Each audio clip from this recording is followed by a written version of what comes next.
मुंबई, वो शहर जहां लोग आंखों में सपने बसाए आते हैं। दिन की रोशनी और रात की चकाचौंध हमेशा ना इस शहर को जिंदा रखती है। पर इस रोशनी और चकाचौंध के पीछे छिपे हैं कई राज, जिनको किसी ने जानने की कोशिश नहीं की, क्योंकि जिंदगी यहां चलती नहीं, दौड़ती है। शायद यही कारण था कि उन लोगों ने उनकी जिंदगी में हो रही अजीबो गरीब घटनाओं के पीछे का राज जानने की बहुत दिनों तक कोशिश ही नहीं की।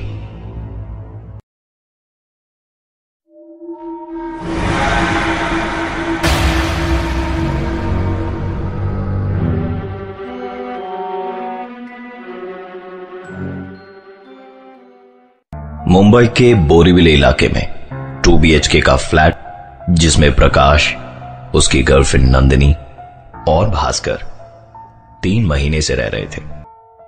ये तीनों एक साथ बोरीविले के 2 BHK फ्लैट में रहते थे, जहां शिफ्ट हुए उन्हें सिर्फ 3 महीने ही हुए थे। ये तीनों एक साथ एक ही कॉल सेंटर में काम भी करते थे। जिंदगी का हर लम्हा एक साथ बिताते, सिवाय एक अजीब चीज के। हर दिन सुबह जब 3 बजे ये अपनी कॉल सेंटर की ड्यूटी के लिए उठते,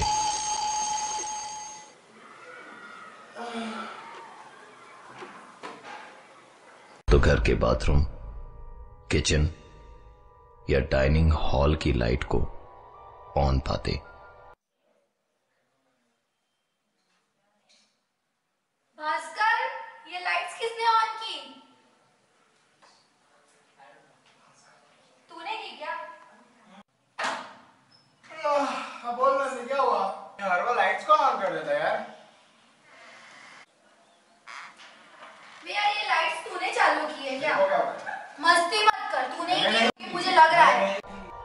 एक दूसरे से सवाल जवाब करने पर एक ही नतीजा निकलता, और वो ये कि उन तीनों में से किसी ने भी रात को बाथरूम, किचन या डाइनिंग हॉल की लाइट नहीं जलाई थी। ठीक है, चलो फिर। इस घटना का जवाब उन तीनों में से किसी के पास नहीं था। चलो यार, जल्दी, लेट हो रहा है। इस अजीब घटना की शुरुआत आज से 3 महीने पहले हुई थी, जब उन्होंने इस घर को अपना घर बनाया था। लेकिन अगर हम प्रकाश, नंदिनी और भास्कर की कहानी की बात करें, तो घटनाएं सिर्फ लाइट के ऑन रहने तक सीमित नहीं रही, क्योंकि धीरे धीरे एक के बाद एक अजीबो गरीब घटनाओं ने उनके दिमाग में कई सवाल खड़े कर दिए। शाम करीबन 5 बजे ये तीनों अपने काम से लौटते थे, और शाम ठीक 6 बजे घर का काम करने वाली बाई भी पहुंच जाती। वो साथी, कितना टाइम लगा रहे हो?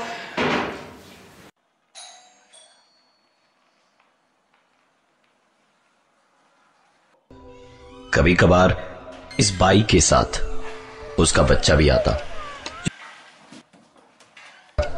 जो पूरे घर में खेलता रहता और उनके सामानों से छेड़छाड़ करता रहता। मुंबई शहर में बाई मिलना बहुत मुश्किल है, और इसलिए शायद वो बाई के इस बच्चे के सारे नखरों से परेशान होते हुए भी अपनी तरफ से कोई आपत्ति नहीं जताते थे। एक दिन तो हद ही हो गई। प्रकाश और नंदिनी जब घर लौटे तो पाया कि बाई का बेटा उनके घर के ड्राइंग रूम में खेल रहा है। ये बच्चा कहाँ से आया यहाँ पे? शायद काम वाली बाई आज जल्दी आ गई होगी। तू ऊपर देख, मैं अंदर देखता हूँ। ठीक है, ऊपर देख शायद। उन्हें लगा शायद बाई उस दिन जल्दी काम पर आ गई, लेकिन आश्चर्य की बात तो ये थी कि बाई उन्हें सारे घर में कहीं भी नजर नहीं आई। चलो, काम वाले के तो बच्चे क्या कर रहे हैं यहाँ पे? ऐसे कैसे छोड़ के चले जाते हैं बच्चे को? उन्हें लगा शायद अपने बच्चे को उनके घर पर खेलने के लिए छोड़कर बाई बगल वाले शर्मा जी के यहां काम करने चली गई होगी। प्रकाश बहुत ही गुस्से में था आज, क्योंकि काम वाली बाई के रहते उसके बेटे का आना और उसके घर में खेलना तो ठीक था, लेकिन बाई अपने बेटे को यूं उनके घर में छोड़कर किसी दूसरे के घर में काम करने जाए, यह उन्हें मुनासिब नहीं लगा। करीबन 1 घंटे इंतजार करने के बाद प्रकाश और नंदिनी बगल वाले शर्मा जी के घर गए काम वाली बाई के बारे में पता लगाने। शर्मा जी का जवाब सुन दोनों हक्के बक्के रह गए, क्योंकि शर्मा जी के अनुसार काम वाली बाई तो आज आई ही नहीं थी। एक अजीब सी कश्मकश में दोनों अपने दिमाग में सवालों की लड़ी लिए वापस अपने घर की ओर लौटे।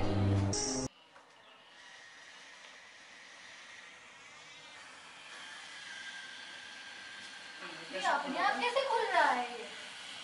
लड़का ही नहीं है वो। ये बच्चा कहाँ गया? लेकिन इस बार आश्चर्यजनक रूप से पूरे घर में वो बच्चा उन्हें कहीं भी नजर नहीं आया। दोनों के मन में कई सवाल उठ रहे थे, पर उन्हें पार्टी के लिए देर हो रही थी, इसलिए ज्यादा सोचे बिना तैयार होकर पार्टी के ओवर टाइम करने के बाद भास्कर करीबन 8 बजे रात को अपने घर पहुंचा। भास्कर ने घर का दरवाजा खोला तो पाया कि हमेशा की तरह बाथरूम की लाइट जली हुई थी। उसने लाइट स्विच ऑफ करना जरूरी नहीं समझा, क्योंकि उसे तभी नहाने भी जाना था। रूम में एंटर करके भास्कर ने अलमारी खोल अपना टॉवल निकाला और बाथरूम की ओर चल पड़ा।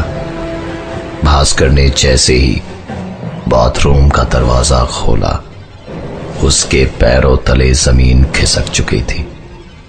बाथरूम के फर्श और दीवार पर सिर्फ खून ही खून के धब्बे थे और डर के मारे वो मेन डोर की ओर भागा।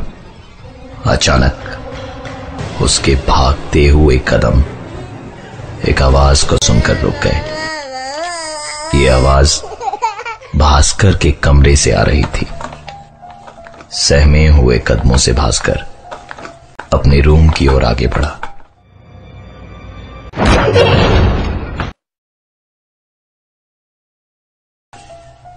और रूम का नजारा देख उसे अपनी आंखों पर विश्वास नहीं हो रहा था।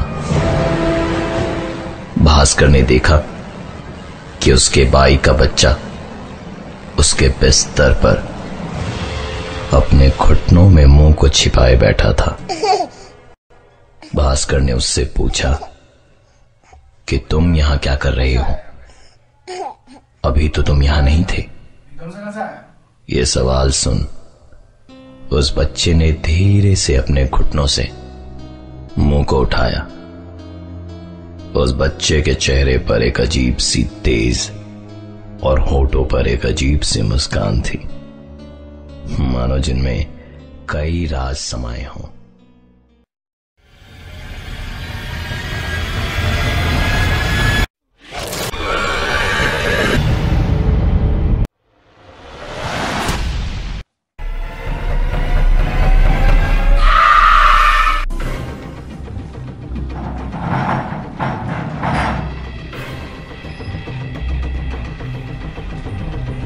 भास्कर अंदर तक डर चुका था।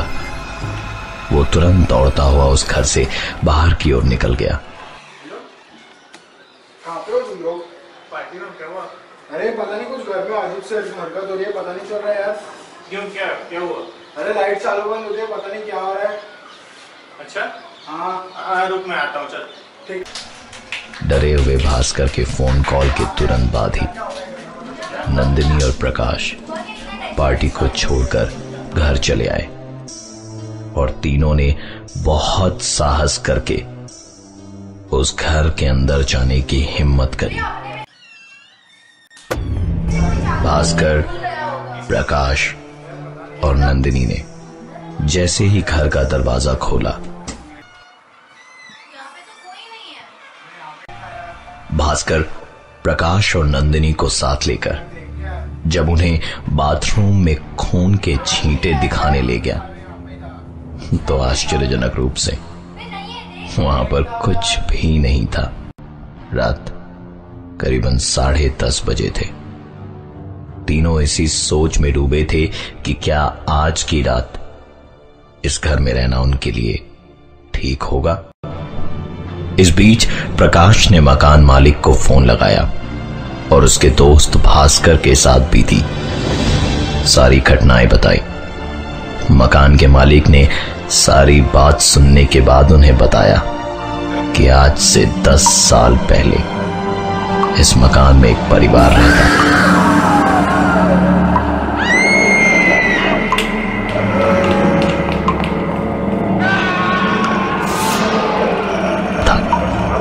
कर्ज के बोझ में दबे होने के कारण इस परिवार के कर्ता ने पहले अपनी बीवी और अपने बेटे की बेदर्दी से हत्या करी और फिर खुद फांसी लगाकर आत्महत्या कर ली। बाथरूम में खून देखने की घटना को शायद मन घड़त मानने के बावजूद भी हम उसे आज से 10 साल पहले घटी घटना से जोड़ सकते हैं, लेकिन काम वाली बाई के बेटे का विवादास्पद रूप से उनके घर में मौजूद होना और अचानक से गायब हो जाना, इसका कारण किसी को भी मालूम नहीं था।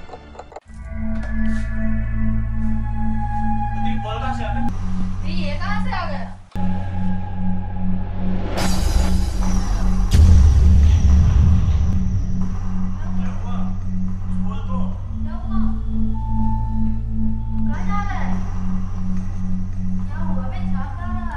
जल्दी ऊपर चढ़, ऊपर चढ़, ऊपर चढ़।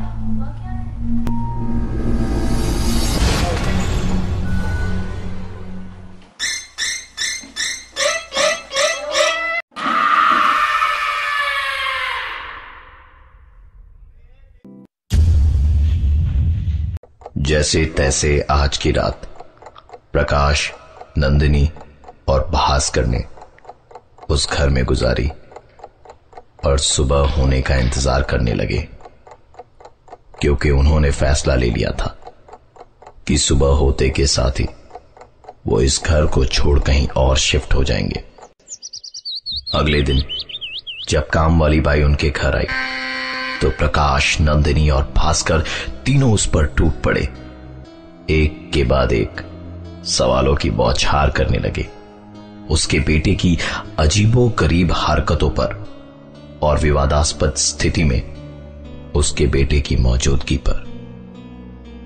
5 मिनटों तक स्तब्ध रहने के बाद कामवाली ने अपनी चुप्पी तोड़ी और बस एक ही चीज कही कि उसके पास उनके सवालों का कोई जवाब नहीं है, अच्छा ही नहीं है। हंस क्यों रही हो? क्योंकि उसका तो कोई बेटा ही नहीं है।